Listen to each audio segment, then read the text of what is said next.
अस्सलाम वालेकुम, नमस्कार, सत श्री अकाल एंड गुड इवनिंग। मैं हूं अर्जु काज़मी और आप देख रहे हैं पॉइंट ऑफ व्यू। हमारे साथ जी आपके जाने पहचाने सुमीत सर हैं। बहुत शुक्रिया सुमीत सर कि आज आप आए, थैंक यू सो मच। और बहुत कम अब आपसे मुलाकात होती है। मुझे लगता है कि हमारे जासूस चाइना में पहुंच गए हैं और इसीलिए वो आपको हमारे चैनल पे आने नहीं देते। ऐसा कुछ हो रहा है। मुझे पता क्या है कि आपने मुझे बोला था कि आपके यहाँ से कुछ जिहादी गधों पर बैठकर मुझे यहाँ पकड़ने आ रहे हैं और मेरा काम निपटाने आ रहे हैं। दो ऐसा ही है। साल से मैं सुनता आ रहा हूँ कि वो गधे कब पहुंचेंगे, नंबर प्लेट ही बता देते उन गधों की क्या है, अभी तक पहुंचे नहीं हैं। तो मैं वेट गया था यहाँ पे देखने के लिए कि कौन से रास्ते से ये आ रहे होंगे। तो सर इसीलिए नहीं पहुंचे ना कि गधे हैं। अगर गधे ना होते तो पहुंच गए होते। पाकिस्तान लेकिन से गधे ही आएंगे, और कौन आएगा? घोड़े तो है नहीं आपके पास। वो आप लोग खा गए थे, हमारे पास घोड़े भी थे, वो आप लोग खा गए। लेकिन हम बात अगर करें सर अमेरिका की, और क्योंकि आपको जल्दी बहुत है, आपने मुझे कहा कि पता नहीं कहाँ आपने अपॉइंटमेंट्स दी हुई है, तो मैं टॉपिक पे आ जाती हूँ जल्दी से। पहले तो आपकी शर्ट बहुत अच्छी लग रही है और ये टॉपिक वाह। नहीं था, ये टॉपिक नहीं था।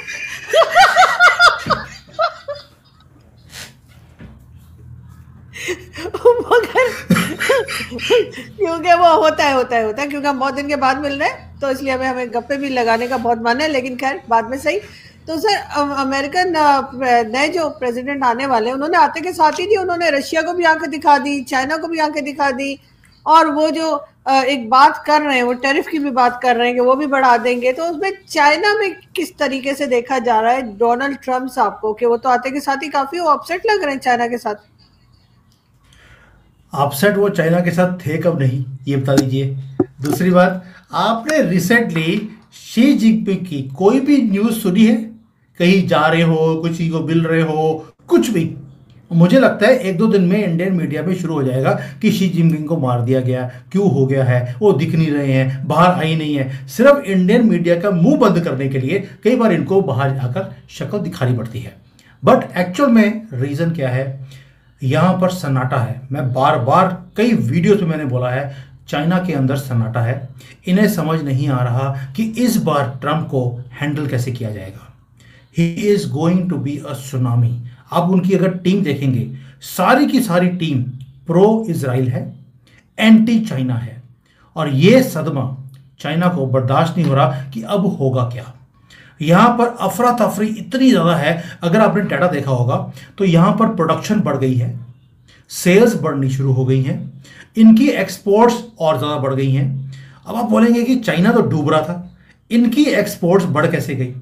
उसका रीज़न है कि यहाँ पर इनको लगता है कि 20 जनवरी के बाद अपने माल को बेचना इम्पॉसिबल हो जाएगा। तो उससे आने से पहले पहले रेट गिरा दो, कुछ भी कर लो, माल बेचो। आज की डेट पे यहाँ पर रॉ मटेरियल से भी कम प्राइस पे माल बिक रहा है और ये पूरे दुनिया में अपने सामान को डंप करते जा रहे हैं। ये तो हो गया चाइना का हाल। ऊपर से कहते हैं ना पंजाबी में, सोने ते सुहागा। सोने ते सुहागा ये हो गया कि ट्रंप ने एक ट्वीट कर दिया, एक ट्वीट किया है सिर्फ, और चाइना की लूज मोशन लग गए हैं। और यहां पर हालत यह है, उनको पता लग गया कि ट्रंप ने आते ही क्या करना है, किसके साथ दोस्ती करनी है और किसके साथ दुश्मनी निभानी है। ट्रंप के पहले टर्म में भी उन्होंने दुश्मनी पूरी निभाई थी चाइना के साथ। अगर आपको याद होगा, टैरिफ इतने लगा दिए थे कि चाइना उससे अभी तक बाहर निकल नहीं पाया। और इस बार उसने बोल दिया कि चाइना सबसे ज्यादा लगा हुआ था कि ब्रिक्स के अंदर डी डॉलराइजेशन हम करेंगे, हम डॉलर से बाहर निकल जाएंगे, हम युआन में ट्रेड करेंगे। उसने बोला भाड़ में जाओ, अगर मेरे से काम करना है तो डॉलर में करना पड़ेगा। डी डॉलराइजेशन का अगर आपने सोचा भी, करना तो बहुत दूर की बात है, तो ऐसे एक काम करो, फाइंड सम अदर मार्केट। और चाइना की डिपेंडेंसी अमेरिका के ऊपर कितनी है ये आपको भी मालूम है। तो आपका जो चाइना है, जो अब तक आपको बचा के बैठा हुआ था, वो खुद अपने बच्चे ढूंढ रहा है कि मेरे कितने बच्चे रह गए हैं, कितने मेरे जाने वाले हैं। तो इसलिए बोल रहा हूँ क्योंकि आधी से ज़्यादा कंट्री की जो कंपनीज हैं वो बंद हो गई हैं और यहाँ पर अनएम्प्लॉयमेंट बढ़ता जा रहा है और ये अपने आप को सस्टेन कर नहीं पाएंगे। मुझे लगता है आपका कोई या तो मेड आ गई होगी, क्योंकि जब भी मेरी एक वीडियो होती है या तो मेड आती है या आपका कोई डिलीवरी वाला आता है। सर डिलीवरी वाला है, एक मिनट रुकिएगा। वही ना सर, हम खाते पीते लोग हैं, ऐसा थोड़ी है कि मतलब हम सिर्फ काम करते हैं। तो क्या करें, आपके टाइम पे हमारे यहाँ सारी दुनिया के लोग आ मुझे रहे होंगे। मालूम है। तो क्या है कि चाइना से लेकिन पूछो कि आप खाने खाने पीने वाले लोग हैं, चाइना से पूछिए जिनका सब कुछ खा गए आप।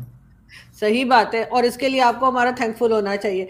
लेकिन सर चाइना में आप बैठे हैं, चाइना इतना भी कमजोर नहीं है कि अमेरिका इस तरह से उसको दबा ले, जिस तरीके से बातें की जा रही हैं। तो वो कुछ ना कुछ तो करेगा। और दूसरा, सिर्फ चाइना की बात नहीं है, अमेरिकन प्रेसिडेंट ने तो रशिया को भी वार्न किया है। उन्होंने तो ब्रिक्स में जितनी कंट्रीज हैं सभी को आंखें दिखाई हैं। देखिए, पहली बात यह है कि आपने देखा कि ब्रिक्स के अंदर, यहाँ पर इंडियन मीडिया में तो बहुत ज़्यादा था, ब्रिक्स की करेंसी आ जाएगी, ब्रिक्स जो है वो अमेरिका से बाहर निकल जाएगा, वो डी डॉलराइजेशन कर देगा, सारी दुनिया को डॉलर के बिना काम करने पे मजबूर कर देगा। उसने एक ट्वीट में सबकी हवा निकाल दी कि भैया सोचना भी मत, मैं आ रहा हूँ और मेरे साथ अगर काम करना है, तुम्हारी कंट्रीज मेरे कारण चलती हैं। और आधे से ज़्यादा कंट्रीज को तो जो मिलिट्री है वो अमेरिका की, उनकी कंट्रीज में बैठी है। अगर आपको सिक्योरिटी चाहिए और आपको अपने माल बेचना है तो आपको डॉलर में ही ट्रेड करना पड़ेगा। भूल जाओ कि डी डॉलराइजेशन कर सकते हो। दूसरी बात, एज फार एज आपने 3 क्वेश्चन पूछे, मैं तीनों का अलग अलग आंसर देता हूँ। चाइना इतना वीक भी नहीं है कि आपने जैसे बोला कि वो ऐसे इनकी दादागिरी सहन कर लेगा। इसलिए अगर आपने देखा होगा, चाइना ने अफ्रीकन कंट्रीज के साथ डील किया है। अभी recently Malaysia, Philippines, Cambodia, Vietnam, इनके साथ भी इन्होंने डील्स किया है और 10-10 बिलियन डॉलर्स की डील्स करी हैं कि भाई आइए सब मिलकर, चाइना भी ग्रो कर रहा है, आपको भी हम ग्रो कराएंगे। कितना ग्रो कराएगा वो तो पाकिस्तान की हालत देख के समझ आएगा लोगों को। लेकिन अभी तक उन्होंने पाकिस्तान की हालत देखी नहीं है कि पिछले 10 साल में पाकिस्तान को कितना ग्रो कराया है, तो अब उनको भी समझ आएगा लेटर। तो चाइना ने अपने आप को बचाने के लिए ये सारे एग्रीमेंट्स करने शुरू कर दिए, पहली बात ये। दूसरा, आपने बोला कि रशिया को भी आंखें दिखाई हैं, भारत को भी आंखें दिखाई हैं। ओ भाई, भारत को आंखें नहीं दिखाई, उन्होंने सिर्फ ये बोला है कि अगर आप कुछ सोच रहे हैं ये डी डॉलराइजेशन का, छोड़ दो। और जयशंकर जी ने बोल भी दिया कि जो लोग बोल रहे थे कि ब्रिक्स की करेंसी आएगी, हमने तो कभी बोला ही नहीं कि हमने कोई ब्रिक्स की करेंसी करनी है। तो उन्होंने अपना पला झाड़ लिया कि ब्रिक्स की करेंसी, असी तक कभी बोले ही नहीं कि ब्रिक्स की करेंसी आएगी। तो उन्होंने कह दिया कि हम तो ये डॉलर के साथ ही ठीक है। तो भारत ने अपना स्टैंड बता दिया है कि वी आर विद अमेरिका, हम कुछ भी इसके बाहर करने वाले नहीं है। एंड सेकेंडली, जो ब्रिक्स की करेंसी है, गवर्नमेंट ऑफ इंडिया ने कभी नहीं बोला कि हम इसे सपोर्ट करते हैं। ये इंडियन मीडिया में कई लोग हैं जो चाइना के एजेंट बैठे हैं। मैं अपनी बात, मुझे कह रहे हैं लोग कि ये चाइना के एजेंट है, मैंने हमेशा बोला था कि this is not good for India. अगर ब्रिक्स की करेंसी आएगी, भारत के लिए अच्छी नहीं है, डॉलर के साथ काम करना ही अच्छा है। क्योंकि पाकिस्तान भी जितनी तरक्की करी है, जब तक डॉलर आते रहे, देखिए कितनी तरक्की करी।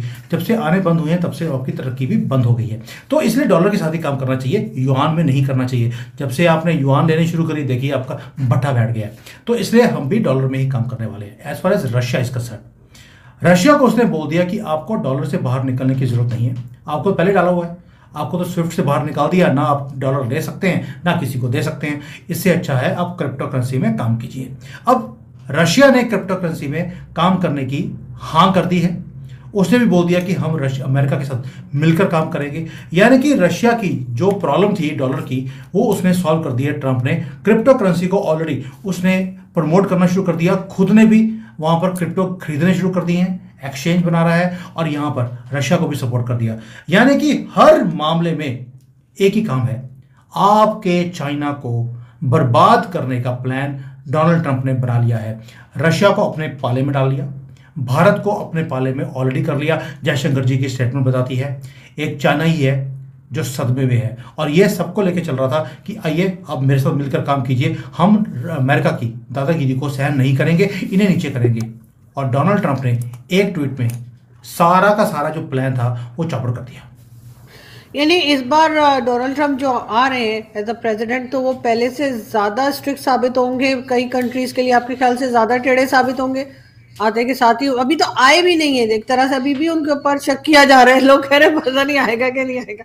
क्योंकि वो यहाँ पर ये भी बात होती है ना कि अभी तक ओथ नहीं उठाया है, अभी तक जैसे व्हाइट हाउस नहीं पहुंचे, तो रोका भी जा सकता है। तो क्या कितने चांसेस हैं कि उनको रोका जा सके? उनकी डीप पहली स्टेट बात तो है काम कि कर ही रही है ना। पहले आपने बोला कि बहुत टेढ़े चल रहे हैं, सीधे थे कब? जो टेढ़े अब चलेंगे। ये कि पहले बहुत टेढ़े थे, अभी और भी ज़्यादा टेढ़े हो गए हैं। तो उसका रीज़न भी है, पहले 4 साल में डीप स्टेट ने, जब ये प्रेसिडेंट थे, इनको काम करने नहीं दिया। पिछले 4 साल में उन्होंने पहले एक होमवर्क किया है कि इस डीप स्टेट की मुझे अगर रीढ़ की हड्डी तोड़नी है तो कैसे तोड़नी है। चाइना की पहले तोड़ दी थी, अभी मरोड़ने वाले हैं। तो अब इसलिए डीप स्टेट, चाइना, हमारा राहुल गांधी, ये सारे लगे हुए हैं कि किसी तरीके से ट्रंप ना आए, क्योंकि अगर ट्रंप आ गया मोदी जी भी स्ट्रांग हो जाएंगे, उधर पुतिन स्ट्रांग हो जाएगा, नेतन्याहू स्ट्रांग हो जाएगा, तो ये सारे लिब्रांडुओं का क्या होगा, और जो ये देशद्रोही हैं इनका क्या होगा।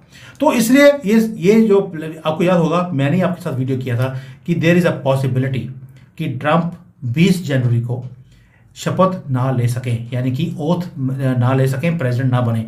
और उसके पीछे कारण है, अगर आप देखेंगे कि बाइडेन ने जाने से पहले क्या कर दिया, यूक्रेन को बोल दिया सारे हथियार ले लो हमारे से, रशिया के ऊपर डालते रहो, और रशिया ने भी उसका जवाब दिया। और वहाँ पर एक तरह से एक जो युद्ध है वो इतना डीप और इतना स्ट्रांगली इंक्रीज हो गया है, कुछ कहने की बात नहीं है। दूसरी तरफ से इजराइल और हिजबुल्ला का बाहर से दिखाने के लिए कि हमने सीज फायर करवा दिया, लेकिन उधर से हिजबुल्ला को जो हथियार हैं वो भी अमेरिकन जा रहे हैं, यानी कि वहां पर भी बोल दिया कि आप इजराइल के ऊपर अटैक करते रहो ताकि ये एस्केलेट हो। ईरान के साथ क्या कुछ हो रहा है आपके सामने है, सीरिया में जाकर कल ही और आज भी उन्होंने वहां पर स्ट्राइक की है, वहां पे काफी कॉकरोच सुना है मारे गए हैं। तो ये एस्केलेशन अमेरिका खुद ही करवा रहा है ताकि किसी तरीके से कोई युद्ध बड़ा हो जाए और इमरजेंसी डिक्लेयर हो जाए। डीप स्टेट पूरा लगा हुआ है कि ट्रंप को प्रेसिडेंट बनने नहीं देना है, और ये बात मैं 5 नवंबर से बोल रहा हूं। I was the first one who was saying it. अब तो इंडियन मीडिया ने बोलना शुरू कर दिया कि हो सकता है, सिर्फ इंडियन मीडिया बोल रहा है, अभी फॉरेन की मीडिया से कहीं से ये आया नहीं है, एक्सेप्ट वन प्लेस जहां पे मैंने देखा है कि हो सकता है कि Biden is trying to create emergency in the world, कि कहीं ना कहीं कोई न्यूक्लियर वॉर हो जाए, कुछ हो जाए, और मीडिया उसको पूरा हवा दे रहा है ताकि बाइडेन कंटिन्यू रहे as president, and there possibility of this is very high. होगा या नहीं होगा, ट्रंप भी कच्ची गोलियां खेल कर नहीं बैठा है। 4 साल से वो चौने भटूरे नहीं खा रहा था, वो भी पूरी प्लानिंग कर रहा था। उसे पता था कि बाइडेन किस लेवल तक गिर सकता है या डीप स्टेट किस लेवल तक गिर सकता है। वो भी अपने सारे प्लान्स को आहिस्ता आहिस्ता निकाल रहा है, एंड ही इज, मेरे हिसाब से अभी तक जो मुझे लगता है कि Donald Trump will become the president on 20th जनवरी। उसके बाद काम करना आसान होगा कि नहीं होगा, मुझे नहीं लगता। It will take a long time. लेकिन सर किसी भी कंट्री में कोई भी प्रॉब्लम अगर चल रही होती है तो जो बड़ी कंट्रीज है, खासतौर पे अमेरिका, अगर हम उसी की बात कर रहे हैं, तो वहां से जरूर कुछ ना कुछ स्टेटमेंट आती है, कहा जाता है, चाहे वो पाकिस्तान के अंदर हो चाहे कहीं हो। बांग्लादेश के लिए हमने कोई स्टेटमेंट नहीं सुना। बांग्लादेश में जो हिंदू फैमिलीज है उनके ऊपर जिस तरीके से अटैक किया जा रहा है, उनको जिस तरह परेशान किया जा रहा है, अमेरिकन गवर्नमेंट की तरफ से, हो सकता है मैंने मिस कर दिया, लेकिन अमेरिकन गवर्नमेंट की तरफ से मैंने कोई स्टेटमेंट नहीं देखी। ऐसा क्यों? जो पास्ट गवर्नमेंट है वो लिब्रांडो की गवर्नमेंट थी, बाइडेन की, उसकी तरफ से स्टेटमेंट कभी आ ही नहीं सकता, क्योंकि उन्होंने ही अपना जो पिट्ठू है, पालतू एक कुत्ता जिसको बोलते हैं, मोहम्मद यूनुस नाम का, उसको उन्होंने बिठाया है बांग्लादेश में। उसको टास्क ही दिया गया था कि तुमने अपने घर में आग लगानी है ताकि ये आग भारत तक पहुंचे। डोनाल्ड ट्रंप जो फ्यूचर प्रेसिडेंट हैं, उनकी तरफ से स्टेटमेंट आ गया है कि जो हिंदुओं के साथ वहां पर हो रहा है वो ठीक नहीं है।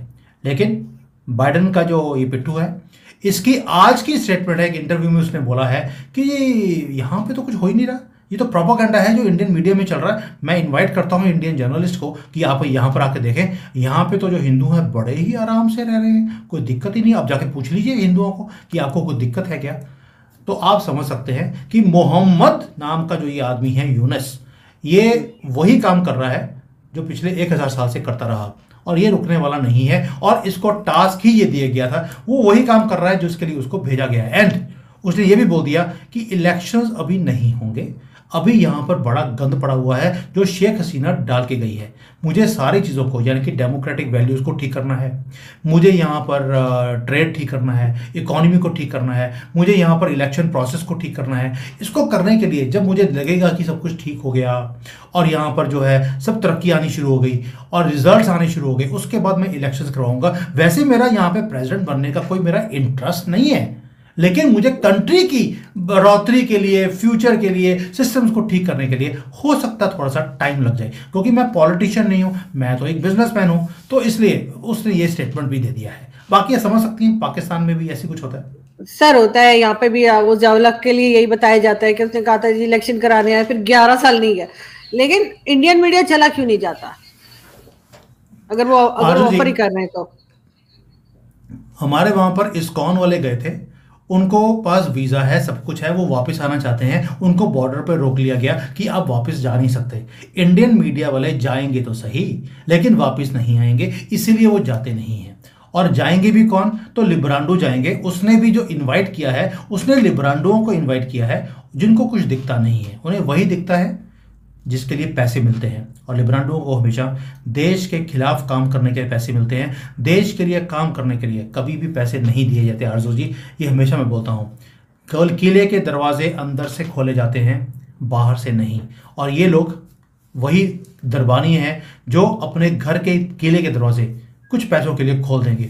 तो इसलिए जो मोहम्मद यूनुस ने बुलाया भी है, वो लिब्रांडो को बुलाया, यही जाएंगे और ये आके बोलेंगे वहां पे कुछ भी नहीं हो रहा। यानी कि जो वीडियोस आप देखती हैं रोज कि उनके हिंदुओं के घरों को जलाया जा रहा है, लड़कियों का रेप हो रहा है सड़कों के ऊपर, वो स्कूल जा नहीं सकते और दहशत का माहौल है, वहां पे दुकानें लूट ली गई हैं, बंद कर दी गई हैं। बट मोहम्मद यूनुस बोलते हैं हमारे तो यहाँ पे कुछ ठीक है जी, सब कुछ ठीक है। ये तो तो वो प्रोपेगेंडा है, वीडियो कोई वगैरह जो बात आ नहीं। रही है वो कैसे बन रही है, जो जो फुटेजेस आ रही है। वो सब प्रोपेगेंडा है इंडियन मीडिया का, क्योंकि ये बाहर जानी नहीं चाहिए थी। चलिए कोई बात नहीं, इनके 10 करोड़ कॉकरोच हमारे कंट्री में भी हैं।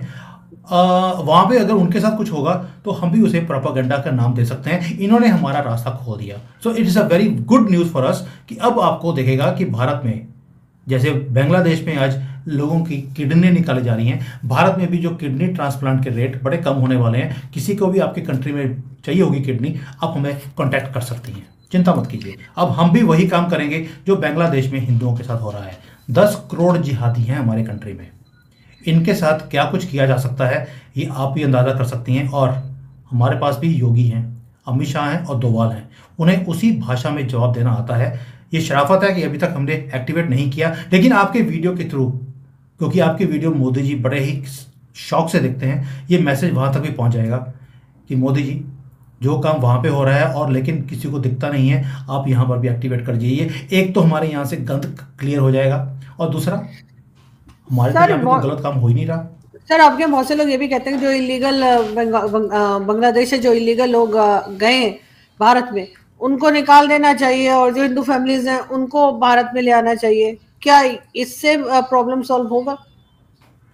देखिए मैं हमेशा बोलता हूँ कि ये बाई चॉइस होता है। जो हिंदूज हैं उनको पहले ओपन गवर्नमेंट ने बोल दिया कि सीएए लागू पूरे भारत में हो चुका है, जो भी हिंदूज वहां से आएंगे उनको यहाँ का नेशनल बना दिया जाएगा।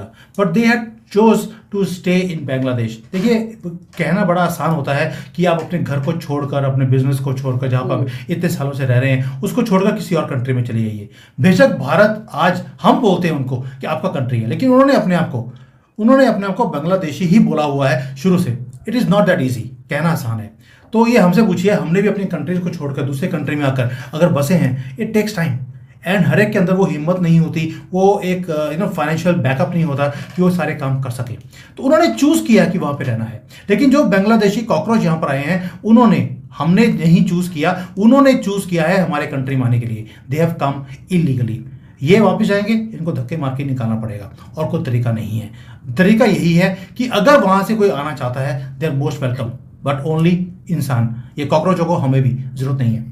और ये कब वो चूज करेंगे भारत में आना, ये उनके ऊपर छोड़ते हैं। लेकिन सर कुछ लोगों की वजह से आप पूरी कम्युनिटी को तो खैर नहीं ब्लेम कर सकते, सब लोग तो एक जैसे नहीं होते। आई डोंट थिंक कि सबके सब जो है वो भारत में जो है वो गलत होंगे या सबके सब जो बांग्लादेश में वो गलत होंगे। डेफिनेटली कुछ लोग गलत कर रहे हैं, लेकिन उसके लिए अब सबको तो नहीं टारगेट किया जा सकता। देखिए हम हमेशा बोलते हैं कि एक गंदा अंडा सारे अंडों को खराब करता है, वही काम यहाँ पर भी है। और जो ये जिहादी वहाँ से आते हैं, ये कोई भी यहाँ पर आकर कोई अच्छी ज़िंदगी के लिए नहीं आते, एक ही सपना लेकर आते हैं। क्योंकि सारे ये मदरसों में पागलपन का रस पी कर ये यहाँ पर आते हैं और एक ही सपना है कि हमने तो गजबे हिंद करना है। ओ भाई, गजबे पहले बांग्लादेश तो कर लेते, वो तो कर नहीं पाए। अभी आप आ रहे हो कि यहाँ पे गजबे आपको भारत करना है, करो बात नहीं। ये शेख चिल्ली के जो ये सपने लेकर आते हैं 72 हुरों वाले, कोई बात नहीं, इनको वहीं पर पहुँचाया जाएगा जहाँ से इनकी ज़िंदगी शुरू होती है, और कोई इलाज नहीं इनका। खैर सर इलाज तो होना चाहिए, चाहे जो भी इलाज हो, इसलिए कि ये चीज़ जब न्यूज़ आती है तो हम लोगों को भी अच्छा नहीं लगता।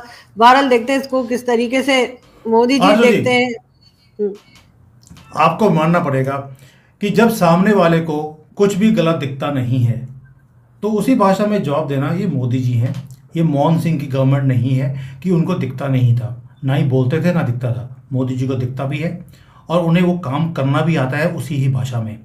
ये दूसरी शराफत की बात है कि कब तक हम दिखाएंगे, बट हर चीज़ की लिमिट होती है। और अब तो हिंदू जो है वो भारत में भी ओपनली बोलना शुरू कर दिया, हमें ये कॉकरोच जो इलीगली यहाँ पर आए हैं, कॉकरोच मैं उनको बोलता हूँ जो इलीगली यहाँ पर आए हैं, हम्म, और ये गटरों से निकलकर, टनल्स में से निकलकर ही आते हैं। और टनल्स में से हमेशा, या गटरों में से कॉकरोच ही आ जाते हैं, इंसान नहीं आते। इनको बाहर निकालना ही एक सॉल्यूशन है। कब ये इंप्लीमेंट होगा? You will see that in this term of Modi ji. कुछ बड़े बड़े काम हैं जो ऑलरेडी उन्होंने शुरू कर दिए हैं। इनके इकोसिस्टम को तोड़ना शुरू कर दिया है। इन बांग्लादेशियों का जो पॉलिटिकल इनको सपोर्ट मिलती है उसके ऊपर कई काम होने शुरू हो गए हैं। Good news is you will get the good news very soon, just wait. बिल्कुल मोदी जी ऐसा ही है। उन्होंने पहले बोला था ये बड़े बड़े काम मैं इस टर्म में करने वाला हूँ। Give him thumbs. बिल्कुल नहीं, बिल्कुल आप सही कह रहे हैं। बल्कि यहाँ पर मुझे एक मेरे दोस्त याद आ रहे हैं। उनको मैंने थोड़े दिन पहले उनका एक वीडियो मैंने देखा था और उसमें वो इंडिया से ही है और वो ये बात कर रहे थे कि इंडिया में कहा जाता है कि इलीगल जो लोग हैं उन्हें निकाला जाएगा, लेकिन कभी हुआ नहीं, जबकि पाकिस्तान ने ये कर दिखाया और जो अफगानिस्तान के लोगों को इलीगल थे उनको निकाला गया। तो अगर पाकिस्तान कर सकता है तो भारत क्यों नहीं कर सकता? तो उनकी बात जो है वो मुझे सही लगी थी। बहुत शुक्रिया कि आपने आज ज्वाइन किया। Thank you. Thank you. Thank you.